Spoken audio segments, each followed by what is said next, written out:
So that was Power of Love from the classic 1985 film Back to the Future. And very recently, this year, in fact, Back to the Future opened at the Manchester Opera House. And we're joined now with star of Back to the Future, Aidan Cutler, who plays Biff Tannen. Say hello to Tamworth. Hello, Tamworth. It's great to have you on the show. Welcome to the Sound of Musicals. Thank you very much. It's great to be here. I feel honoured. So we're going to talk about Back to the Future, of course. So did you ever expect, watching the film, for it to even become a musical and let alone star in it at all? No, I didn't. It's not one of those things that you think about, really. Yeah. I mean, there's films that you watch and you think, I'd love to see that on stage. Yeah. But yeah, it never really crossed my mind. But I first heard about Back to the Future, the musical, when I was in my second year at drama school. Okay. Because at that point, they'd already started workshopping the show. Oh, really? And I knew a couple of people that were either graduates from GSA or graduates from Arts Ed or whatever, that were friends in a couple of years above, who'd gone off to do the workshops. And that was the first time I really heard about it. And no, I never expected to be a part of it, but there you go. I was. So how did that happen then? How did you become a part of Back to the Future? So it was just like, once I'd graduated, I did a little job at the Union first in Southwark. Okay. And it was just like, obviously, a matter of auditioning and going through that process. Yeah. And my agent called me and said, "You've got an audition for the role of Biff in Back to the Future."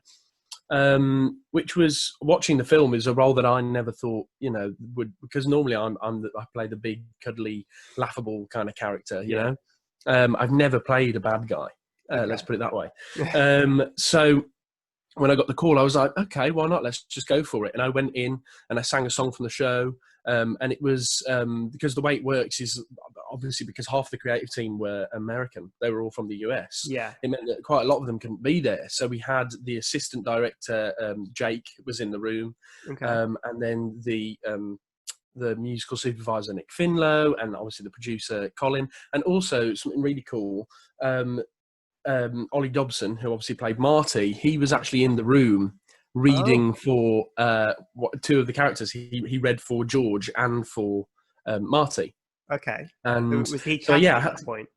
Say that again, sorry. Was he already cast at that point? Yeah, so he'd been playing Marty for 2 years throughout the workshops. But this was, so I wasn't involved in any of the 2 years of workshops. I just came in right before Manchester. Okay. And yeah, so I went into the room, sang a song from the show, did a couple of scenes. And honestly, I thought it was the worst audition I'd ever done in my life. I left. Oh, no. I called my dad, and I was like, "Oh God, that went terribly. I'm definitely, not hearing anything back." And then a week later, my agent called me and told me I got the job. And that was that. And it was, hallelujah. But yeah, so that's how I found out I got the job, and that's how I got involved, really. Well, that's lovely. It just goes to show that even if you think you've done well, you're your own worst critic, and sometimes you could have done brilliantly. Yeah. Yeah. Okay, so with the show, it only had, was it 4 weeks in Manchester before it had to close because of the pandemic? What could have audiences expected? And obviously, it is planned to go to London at the moment, but we're still not sure. What can audiences expect from the show? A spectacle. That's one of the words. Okay. It's mind-blowing. The special effects, the magic that's involved in the show, the lighting, the sound, everything is just spectacular. Like, it really is. It's mind-blowing. Everything's huge. The set is... It's one of those, because, a lot of theatre recently, and I'm not complaining about this, because some shows it really works, but like, you go to quite a lot of the shows in the West End that are new at the moment, or going around the country, and like, especially their sets, they're quite stripped back. I don't know whether that's a budget thing or whether that's an artistic choice, but they're quite stripped back, whereas Back to the Future was definitely not stripped back. It had every bit of set thrown at it that you could think of. Everything, there was a lot of money thrown at the show. There was a lot of detail to make it look as authentic and as close to the film as possible. Of course. So yeah, just people can expect, if it does go to London, people can expect to be mind blown. We hope it does. We hope it does. Fingers crossed. But with it being a new show as well, completely kind of new, new songs, new everything. Well, a few of the songs from the film are in it too. But what was the rehearsal process like? And especially with it being in previews in Manchester, were there any changes made to the show throughout that kind of run? There were changes. Yeah, there were quite a considerable amount of changes. Right. Can you give us an example? Oh, I'm trying what to think what to say now without giving any spoilers away. Spoilers. Like for example, Back in Time, one of the songs from the film, one of the famous. I won't name any of the songs from the musical in case people haven't seen it yet, so I don't spoil it. Okay. But Back in Time is obviously one of the songs from the film, written by Huey Lewis and the News, and originally that was the end, the finale for Act 1. Okay. And I think it was literally the last day of rehearsals, because we rehearsed in London for 4 weeks before we moved up to Manchester, and it was the last day in rehearsals, and the creative team said, right, we're now going to move Back in Time to the end of the show after the bows, and have it as like a reprise kind of thing that like an come on and dance, kind of thing. And it's going to be more like a concert, and we're going to end Act 1 with another fabulous number that I'm involved in with Rosanna Hyland, who plays Lorraine, and the entire cast. It's absolute carnage. It's just 9 minutes of carnage on stage, but that ends Act 1. So it was things like that, but it was constantly changing, and because they obviously just wanted the show to be the best it could be. So it was 4 weeks in London of excitement, stress, panic, nerves, wanting to get it right, and perfecting it. And then we moved up to Manchester, teched for 2.5 weeks, and then we did our first preview. Wow. Well, what can I say? It sounds incredible. I'm so sad that I never got to see it. I think I would have gone to see it in like a holiday or something, but I'm so sad that I never got to see it. So I really do hope it comes to London. I can't wait.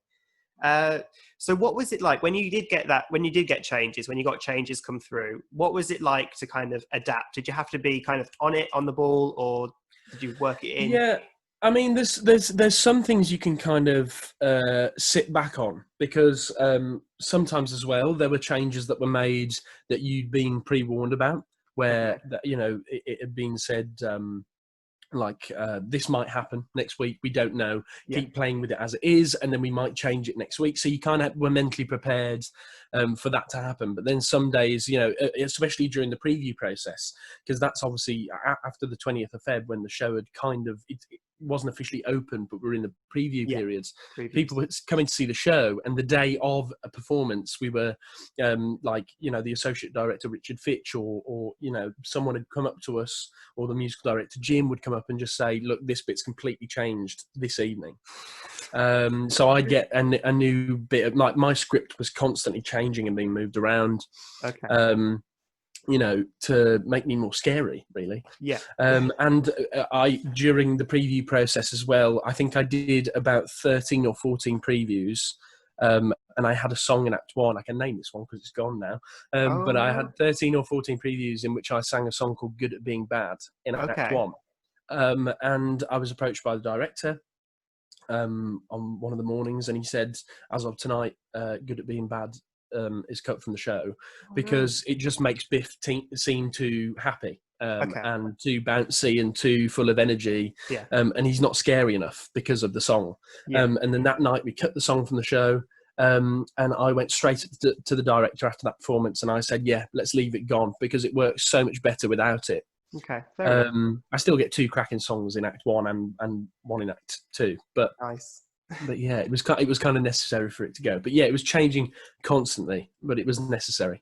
It's a shame. It's a shame when it happens, but it's for the good of the show, isn't it? Yeah, absolutely. So we're gonna go into a song now from the show, and I was wondering if you would do us the honour of introducing it. But could you introduce it as Biff Tannen? Oh, okay. Would you be willing? I would be willing, but I've just got to remember how to do the voice. It's been a while now. Oh, has it been a while? Yeah. Okay. Listen up, buttheads. Here's Cedric Neal singing. I can't remember the name of the song. Let's edit that out. Got to start somewhere. Got to start somewhere. Thank you. Oh my God, that's how long it's been. Oh really? Yeah. You want to go again? Yeah. Thanks. That was embarrassing. Right. No, don't worry. Don't worry.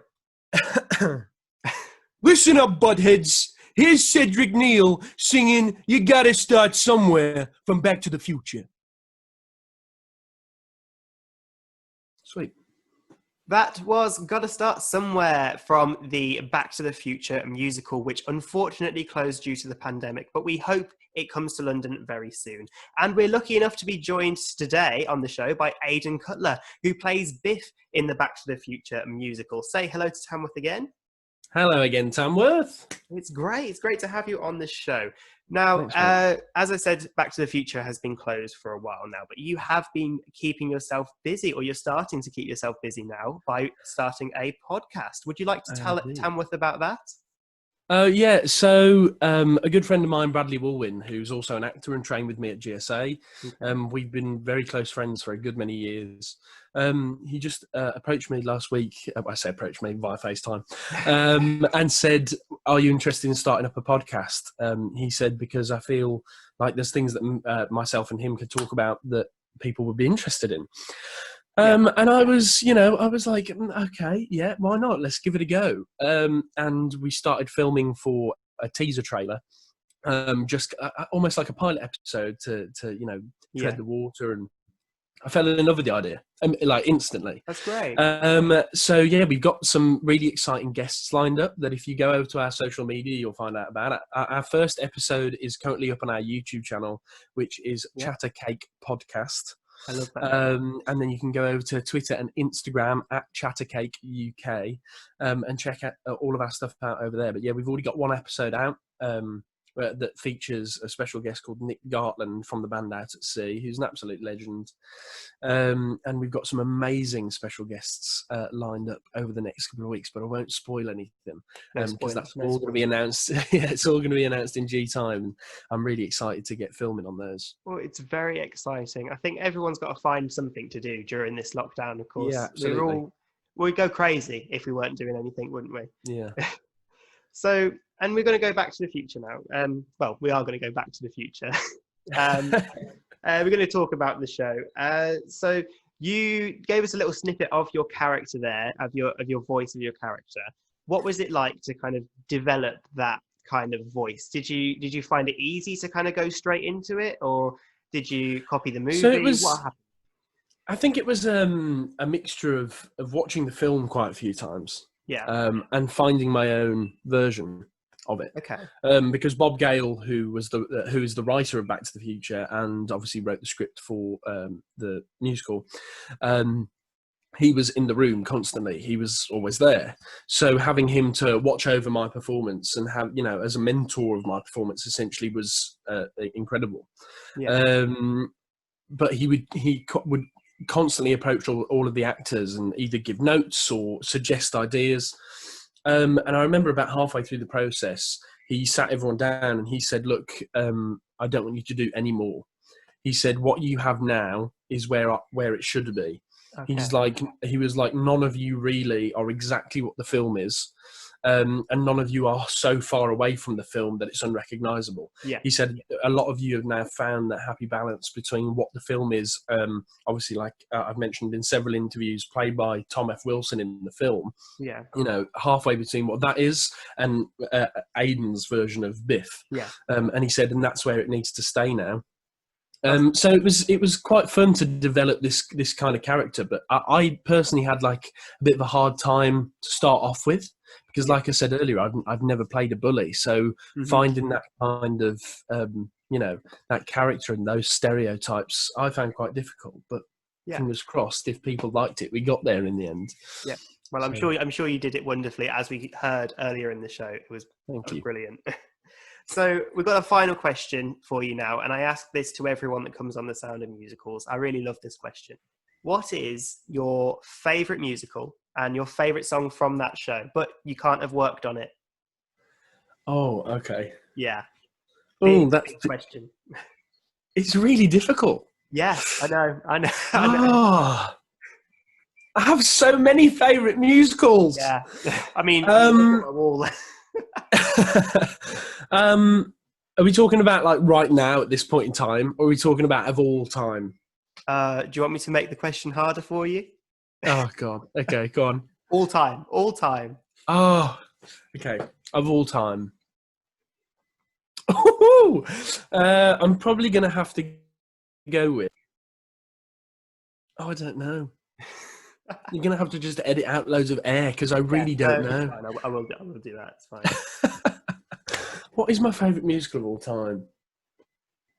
That's the question, isn't it? Because it's hard to narrow it down to just one. Because you think of one, and then you think of another one as well, don't you? I've got about 14 favourite musicals.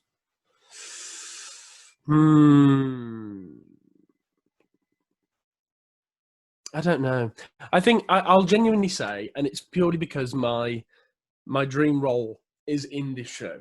Okay, right. So I will personally say Matilda the musical. Oh, and good choice. The Smell of Rebellion, because the Trunchbull is my absolute dream goal. Oh, that's brilliant to play. So if I ever get the opportunity to play that role, and somebody said to me, if you can play the Trunchbull for a year, but after that you have to retire, I'd say yes. Right. If anyone's listening, yeah. Aidan Cutler wants. Please cast me. RSC, if you're listening, please get me in. Thanks. That is great to hear. Okay, Smell of Rebellion. I'll write that down. I love that show. Yeah, it's great, isn't it? I've seen it 12 times, I think, now. Ooh, the set is beautiful for that. All the tiles. Right. Yeah, it's awesome. Okay. So that about concludes the interview for the show. It's been amazing to have you here. Thank you, Aidan Cutler, star of Back to the Future, the musical, which is hopefully coming to London very soon after it's safe to do so. Thank you for joining us on the show. Well, thank you very much for having me. It really means the world. It's been great. Thank you, everyone. Aidan Cutler.